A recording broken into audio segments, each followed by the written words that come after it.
नमस्कार, बहुत स्वागत है आपका। आप देख रहे हैं गुरुजी के ज्योतिष सीक्रेट। धनु राशि।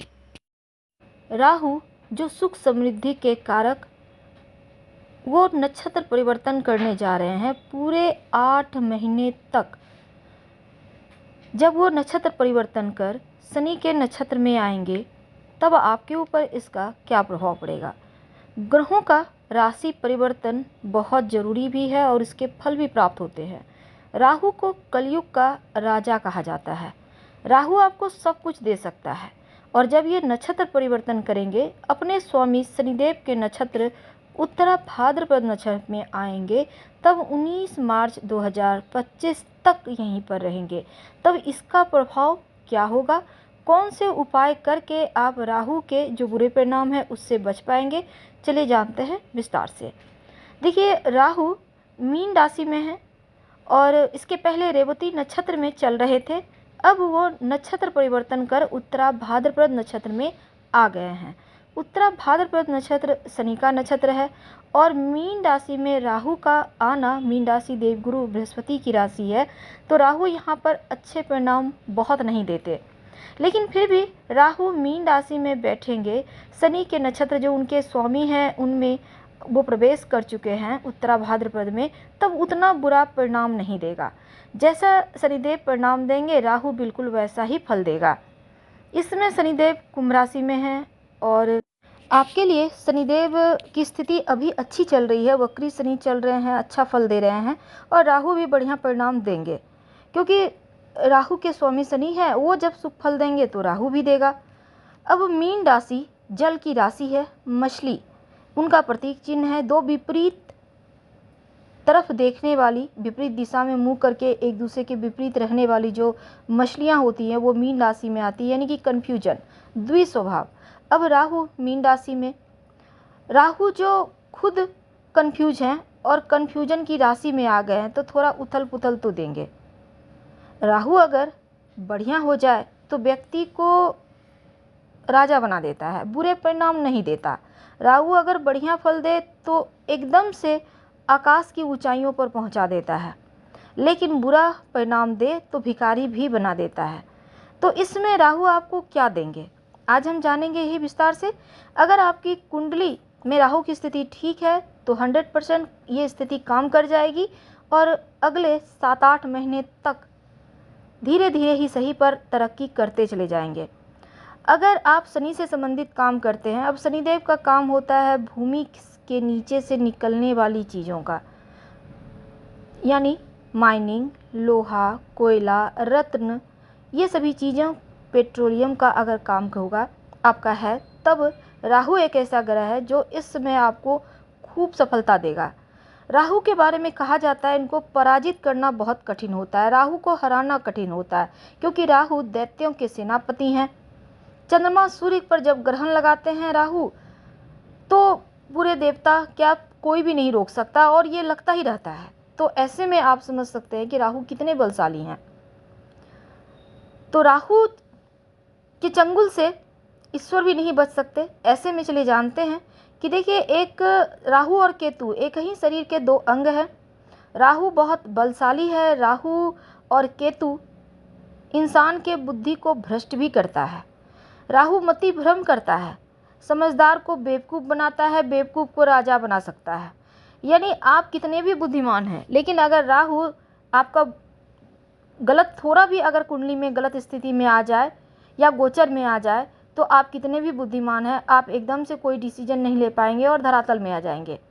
राहु के पास धन देने की ताकत है तो लेने की ताकत भी है, क्योंकि ज्योतिष में कहा गया है राहु धुआं है और धुआं को कोई रोक नहीं सकता, वो कहीं भी जा सकता है, कितना भी आप बंधन बांध दो, एक बार उठेगा तो फैलता जाएगा। बिल्कुल वैसा ही राहु है। तो राहु बढ़ाव है, राहु रुकने का नाम नहीं है।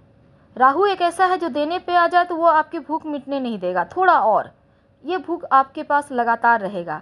आप एक मांगेंगे 1 करोड़ मिलेगा। राहु कुछ ऐसा ही करता है।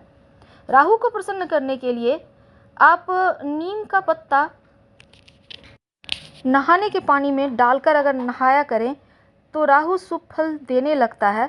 और अशुभ फल कम हो जाते हैं। या फिर शिव जी की उपासना करने से, नियमित रूप से शिवलिंग पर जल अर्पित करें तो भी राहु शांत रहता है।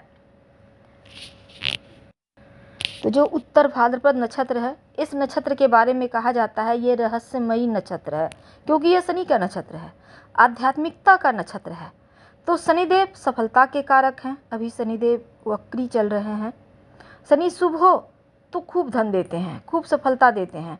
और राहु का शनि से मिलना बढ़िया तो बहुत नहीं है, क्योंकि कुछ चीज़ें गड़बड़ भी होंगी। स्वामी के नक्षत्र में जाएंगे तो लाभ तो होंगे, लेकिन कुछ स्थितियां ऐसी बनेगी, थोड़ी मुश्किलें भी देंगी। अचानक से धन तो आएगा, क्योंकि अचानक ही देता है राहु। और नक्षत्र के स्वामी में जब जाएंगे तब यहाँ पर आप अगर गैस, ऑयल, मिनरल जैसी चीज़ों के कारोबार से जुड़े हैं तो आपको यहाँ पर लाभ तो देंगे। राहु मीन राशि यानी कि मछली की राशि, पानी की राशि। राहु के पास सिर है, धर नहीं है। तो संसार में बिना पैर वाले जितने भी जीव जंतु हैं, यानी रेंगने वाले, वो सभी जीव जंतु का कारक राहु ही है। तो राहु का वास आपके आसपास कहाँ है ये आपको पता है। तो चलिए जानते हैं आपके ऊपर राहु का प्रभाव क्या रहेगा अगले 8 महीने तक।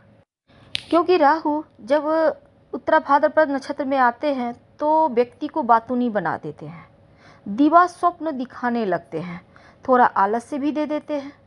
यानी बातें तो बहुत करेंगे, पर जब करने की समय आएगा तब थोड़ा सा मतिभ्रम करा देंगे। तो आपके अंदर जो प्रवृत्ति है नकारात्मक, उनसे बचना होगा। इसीलिए आपको दिन की शुरुआत योगा, एक्सरसाइज और सकारात्मक सोच से करना होगा। ऐसे लोगों की संगति करें जो आपको मोटिवेट करते हैं। गलत उल्टी सीधी बातें अगर मन में चल रही है तो उस चीज़ों से आपको बाहर निकलना होगा, तब जाकर आपको लाभ होगा।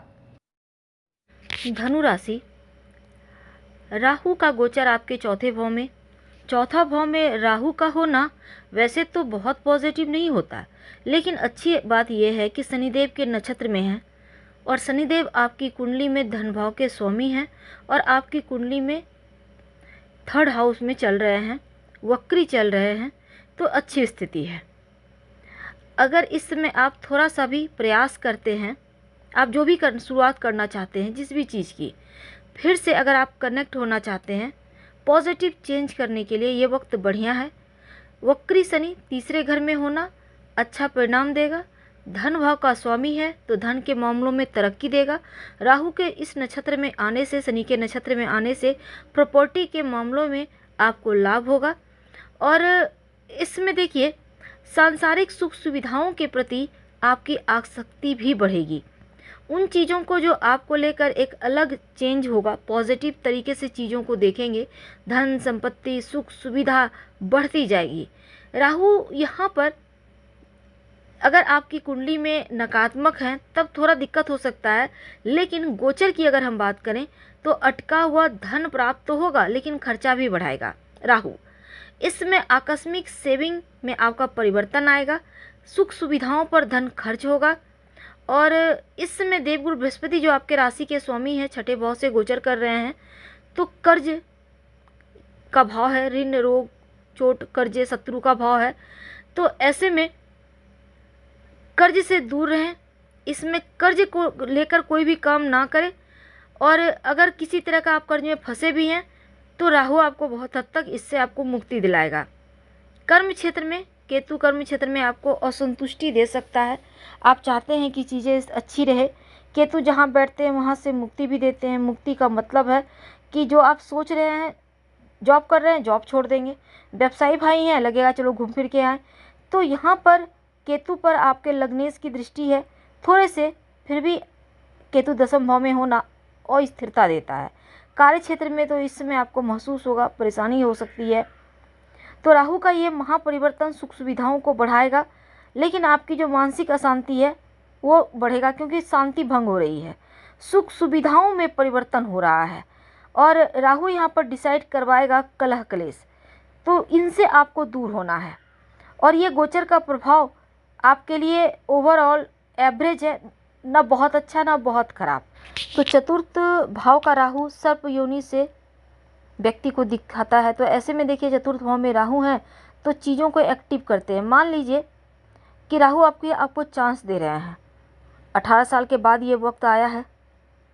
और अगर आप जैसे कि देवगुरु बृहस्पति पेंडिंग कर्म में को करवाते हैं और जो भी पेंडिंग कार्य है उसका पूरा करने के लिए आप तत्पर रहेंगे। इस समय चीज़ों को कंप्लीट करने के लिए, खासकर जो विद्यार्थी हैं पढ़ाई को कंप्लीट करने के लिए, अगर आप किसी भी तरह का आपने गलत काम किया है तो दंड को भोगने के लिए, तमाम चीज़ें आपको बाधित कर सकता है राहु। सुख की प्राप्ति तो होगी लेकिन पेंडिंग कार्य भी बनेंगे, पूरे होंगे, चाहे वो बुरा हो या अच्छा।